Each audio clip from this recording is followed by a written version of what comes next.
If Brad's watching, you didn't hear any of that.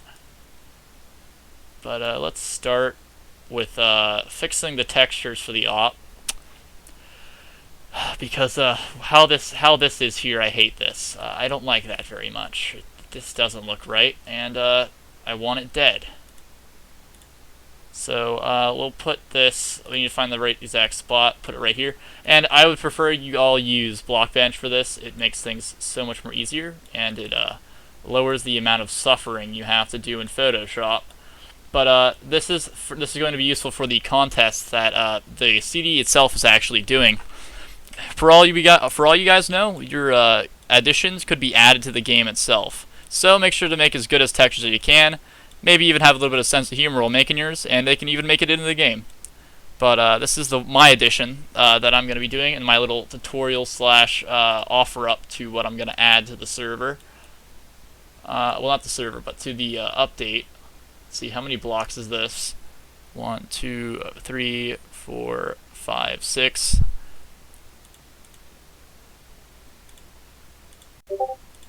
Okay, that's this one done. Flip it over onto this side. And all I'm going to do first off is I need to fix where this chamber is, because it's way too far down the gun on the other side, and I don't like that.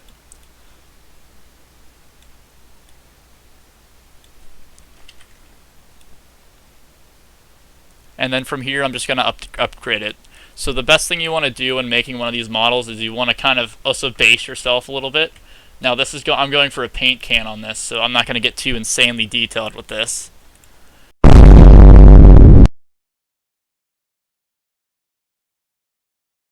Are you sure about that? But basically what you want to do is just get your basic idea down of what you want, and you can start doing details later. So you can make probably the most trash drawing you can come up with of what the logos you want. Put it on here, and then you can add details later, because to be honest, that's not important until the very end. So what you want to do is get your basic idea, and then you can work from there.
After I completed the background, I moved on to adding the logo. I had to make sure that it went with the theme of the gun, so I decided to go with a little bit of a hazmat symbol that's somewhat cut off, only partially carved into the skin. I wanted to make the gun seem like that it almost had mutated into this state, because the game of the gun itself is actually Biohazard, so I thought, what's a better way of adding this kind of symbol that makes it look natural? I kind of tanned it out and made it look like somewhat of a tattoo that had remained after whatever mutation had happened. Finally, I came up with the darkest secret of this gun. I decided that this was eventually at some point a person. So I decided to make sure that there was signs that this was actually made out of a walker that was once a person. So someone either was turned into this gun or basically mutated around this gun. Basically, I came up with the idea of making it almost look like kind of like a skinwalker look, kind of.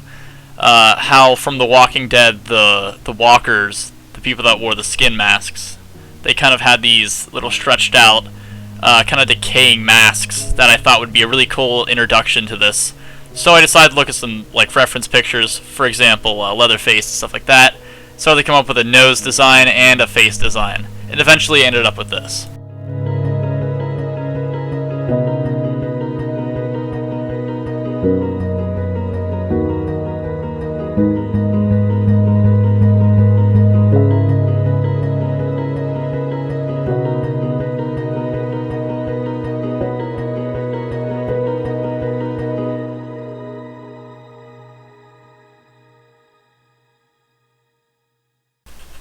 Now that I've taught you guys how to make your own textures and skins for the Crafting Dead, you can now be a part of the competition that Crafting Dead is now hosting. Very shortly, probably soon in the near future, there will actually be an event where you, the players of the game, and even the viewers of my channel, will be able to make your own textures that could go into the game. I'm personally excited to see all the different kinds of guns, either if it's meme, serious guns, or just some more creative guns that would be interesting to see in game, mechanic-wise or camo-wise.